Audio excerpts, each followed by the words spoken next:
Hello and welcome back. स्वागत है आप सभी का आपकी खूबसूरत से यूट्यूब चैनल प्रम्स एजुकेशन में। दोस्तों आज के इस वीडियो में लोग पढ़ेंगे क्लास 10th केमिस्ट्री का चैप्टर नंबर 5, जो कि हमारे यहाँ पे तत्वों का आवर्त वर्गीकरण है। तो आज के इस वीडियो में आपको इस चैप्टर से related most VVI objective questions को आपको बताएंगे, जो कि आपसे आने वाले एग्जामिनेशन में पूछे जा सकते हैं। तो इसलिए इस वीडियो में एंड तक रह करके इन सारे क्वेश्चन को आप लोग याद करने की कोशिश कीजिएगा, जो हम आपको बताएंगे। तो चलिए बिना टाइम को वेस्ट किए इस वीडियो को स्टार्ट करते हैं। लेकिन वीडियो स्टार्ट करने से पहले अगर आप लोगों ने हमारे वीडियो को एक लाइक नहीं किया तो वीडियो को एक लाइक जरूर कर दें। तो चलिए शुरू करते हैं। तो हमारा यहाँ पे पहला प्रश्न है कि आधुनिक आवर्त सारणी में कितने आवर्त एवं समूह होते हैं। तो इसके ऑप्शन है 7 आवर्त 18 समूह, 6 आवर्त 12 समूह, 8 आवर्त 10 समूह, या इनमें से कोई नहीं। तो यहाँ पे जो हमारा एक का सही आंसर है, यहाँ पे 7 आवर्त और 18 समूह होते हैं। दूसरा क्वेश्चन है कि मेंडलीफ का आवर्त सारणी तत्वों के परमाणु पर डैश आधारित है। तो इसका ऑप्शन है संख्या, द्रव्यमान, दोनों, या कोई नहीं। तो फिर जो मेंडलीफ का आवर्त सारणी तत्वों के परमाणु पर किस पर आधारित करता है, तो इसका हमारा आंसर है यहाँ पे द्रव्यमान पर। हमारा तीसरा क्वेश्चन है कि अष्टक का सिद्धांत किस वैज्ञानिक के द्वारा प्रतिपादित किया गया। तो इसके ऑप्शन है न्यूलैंड्स, मोसले, मेंडलीफ और डोबरेन।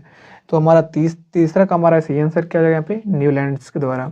हमारा चौथा प्रश्न है कि तत्वों को व्यवस्थापित करने का पहला प्रयास किस वैज्ञानिक के द्वारा किया गया।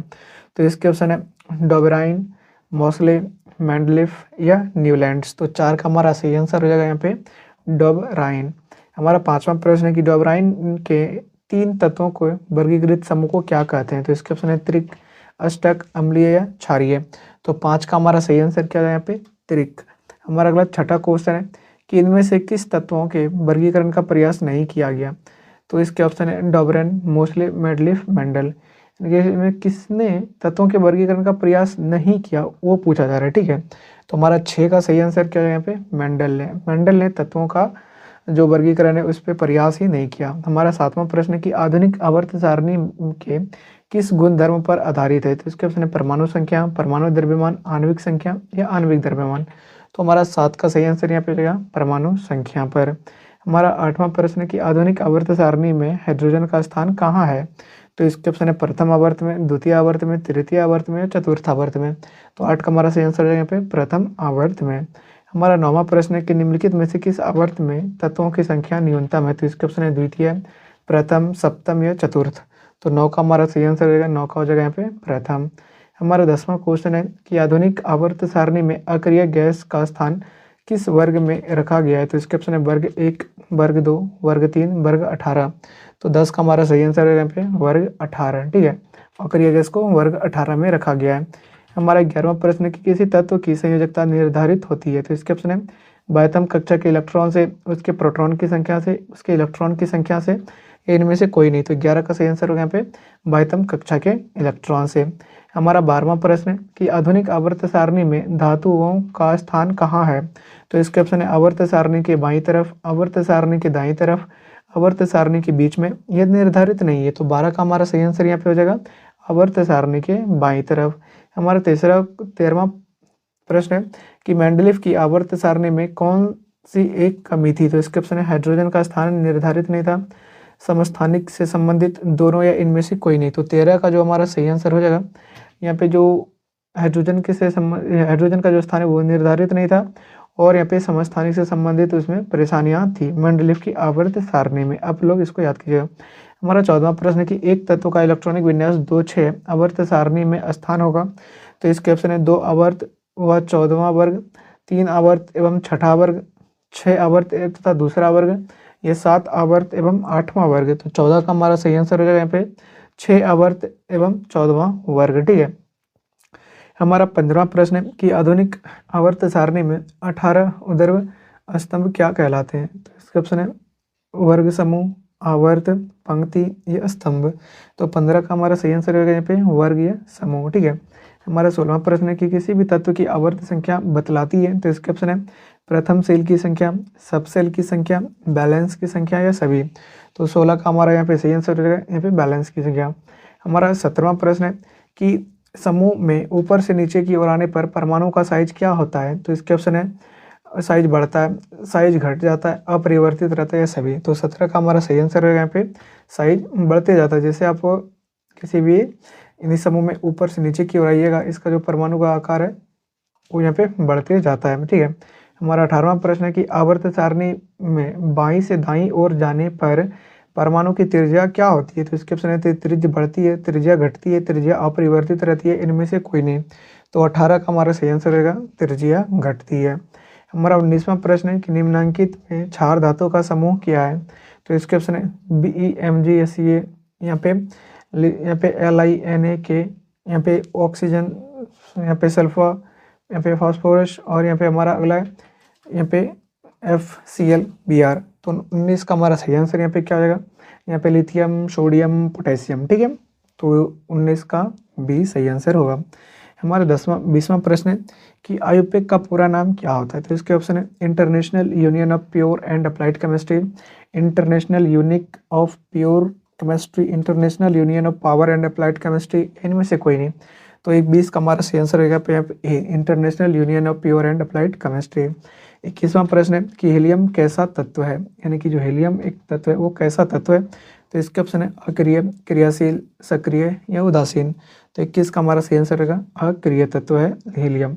हमारा 20वां प्रश्न कि लेंथेनाइड्स और एक्टेनाइड्स का स्थान आधुनिक आवर्त सारणी में कहाँ है? तो इसके ऑप्शन है 57, 71 एवं 30 से 130, 1 से 10 और 25 से 20 से 25, दोनों इनमें से कोई नहीं। तो लेंथेनाइड और एक्टिनाइड्स की जो आवर्त सारणी में स्थान है वो यहाँ पे जो 57 से लेकर के 71 और 90 से लेकर के 103 तक की है, ठीक है। तो 22 का हमारा ए सही हो जाएगा। हमारा 23वां प्रश्न है कि किसी वर्ग में विद्यमान सभी तत्व होते हैं? तो इसके ऑप्शन है समान गुण वाले, असमान गुण वाले, समान भौतिक गुण वाले और समान रासायनिक गुण वाले। तो 23 का हमारा सही आंसर रहेगा 23 का हो जाएगा यहाँ पे समान गुण वाले। 24वां प्रश्न है कि निम्नलिखित में से कौन सा तथ्य आधुनिक आवर्त सारणी के लिए सही है? तो इसका सही आंसर हमारा क्या हो जाएगा? यहाँ पे 24 का हो जाएगा तत्वों के भौतिक एवं रासायनिक गुण उसकी परमाणु संख्या के आवर्त फलन होते हैं। आप सभी यहाँ पे जो इसके ऑप्शन है उसको देख करके आप लोग आंसर कीजिएगा।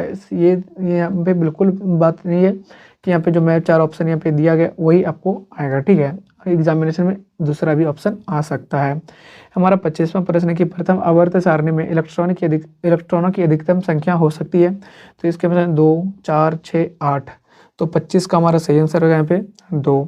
26वां प्रश्न है कि प्रथम आवर्त में वैलेंस किस सेल में होते हैं? Valence electron. तो हमारा 26 का सही आंसर रहेगा यहाँ पे 26 का यहाँ पे के में, ठीक है। तो हमारा के सेल में। 27वां प्रश्न है कि एक तत्व का परमाणु संख्या 17 है, इसका इलेक्ट्रॉनिक विन्यास क्या होगा? तो यहाँ पे देख सकते हैं क्या लिखा गया। तो परमाणु वो क्या है 17 है, तो इसका इलेक्ट्रॉनिक विन्यास यहाँ पे क्या होगा 2, 8, 7, 2, 8, 10, 7, 17। तो ये 20 का सही आंसर हो जाएगा। हमारा 28वां प्रश्न है कि किसी तत्व का इलेक्ट्रॉनिक विन्यास 2, 8, 8 है, इसके निम्न में से किस तत्व के साथ रासायनिक समानता होगी? तो इसके ऑप्शन है कार्बन, ऑक्सीजन पे Ne और यहाँ पे N, ठीक है। तो हमारा 28 का सही आंसर क्या हो जाएगा? 28 का हो जाएगा यहाँ पे Ne, ठीक है। हमारा 20वां प्रश्न है कि किसी वर्ग विशेष के सभी तत्वों के संयोजी इलेक्ट्रॉन की संख्या होती है? तो इसके ऑप्शन है समान, असमान, भी दोनों, इनमें से कोई नहीं। तो 29 का सही आंसर हो गया यहाँ पे समान। हमारा 30वां प्रश्न है कि किसी परमाणु के बाह्यतम सेल और उसके नाभिक के केंद्र की बीच की दूरी को कहते हैं? तो इसके ऑप्शन है परमाणु की कक्षा, परमाणु की त्रिज्या, परमाणु की संख्या या सभी। तो 30 का हमारा सही आंसर यहाँ पे क्या हो जाएगा? 30 का हो जाएगा परमाणु की त्रिज्या। हमारा 31वां प्रश्न है कि किसी तत्व की परमाणु संख्या निम्नलिखित में से किसके बराबर हो सकती है? तो हमारा 31 का सही आंसर हो जाएगा यहाँ पे इलेक्ट्रॉन की संख्या के बराबर और प्रोटॉन की संख्या के बराबर, ठीक है। हमारा 32वां प्रश्न है कि निम्नलिखित में से कौन सा वाक्य आधुनिक आवर्त सारणी के लिए सत्य नहीं है? तो 32 का हमारा सही आंसर होगा कि हीलियम का वर्ग स्थान 2 में क्षारीय मृदा के साथ है, ठीक है। ये सही नहीं है। हमारा 33वां प्रश्न है कि निम्नलिखित में से किसे संक्रमण तत्व की श्रेणी में रख सकते हैं? तो इसके ऑप्शन है यहाँ पे Cu, Fe, CO2 या सभी। तो 33 का हमारा सही आंसर हो जाएगा यहाँ पे इन सभी को हम लोग संक्रमण तत्व की श्रेणी में रख सकते हैं। हमारा 34वां प्रश्न कि इनमें से कौन आधात्विक अभिलक्षण को प्रदर्शित करता है? तो 34 का हमारा सही आंसर होगा यहाँ पे Br यानी कि ब्रोमीन।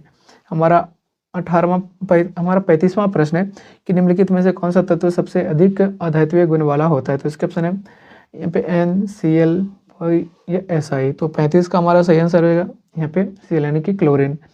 हमारा 36वां प्रश्न है कि इनमें से कौन सबसे अधिक भास्मिक ऑक्साइड है। तो 36 का हमारा सही आंसर होगा यहाँ पे K2O। मैग्नीशियम आवर्त सारणी के किस वर्ग में है। तो इसके ऑप्शन है वर्ग 1, वर्ग 2, वर्ग 12, वर्ग 13। तो 37 का हमारा सही आंसर है यहाँ पे वर्ग 2। हमारा 38वां प्रश्न है कि थोरियम जिसकी संख्या 90 है उसे आवर्त सारणी में कहाँ रख सकते हैं। तो इसके ऑप्शन है लेंथेनाइड में, क्षारीय धातु में, अधातु में या एक्टिनाइड में। तो 38 का हमारा सही आंसर होगा यहाँ पे एक्टिनाइड में। हमारा 39वां प्रश्न है कि निम्नलिखित में मुद्रा धातु कौन है। तो इसके ऑप्शन है Cu, Ag, Au या सभी। तो 39 का सही आंसर होगा यहाँ पे सभी, यानी कि ये जितनी भी धातु हैं उससे पैसा बहुत ही ज़्यादा आता है। ठीक है, तो दोस्तों ये थी हमारा केमिस्ट्री का लास्ट चैप्टर, जो कि हमारा यहाँ पे तत्वों का आवर्त वर्गीकरण। तो आज के इस वीडियो में आपको इस चैप्टर से रिलेटेड सारे इंपॉर्टेंट BBI ऑब्जेक्टिव क्वेश्चंस को बताएं। अगर आप इन सारे ऑब्जेक्टिव क्वेश्चंस को याद कर लीजिएगा तो आगे आने वाले एग्जामिनेशन में आप एक भी क्वेश्चन यहाँ पे मिस नहीं करेंगे। तो मिलेंगे आप लोगों से आगे इसके मोस्ट शॉर्ट और लॉन्ग क्वेश्चन के साथ। तब तक के लिए आप लोगों से विदा लेते हैं। जय हिंद।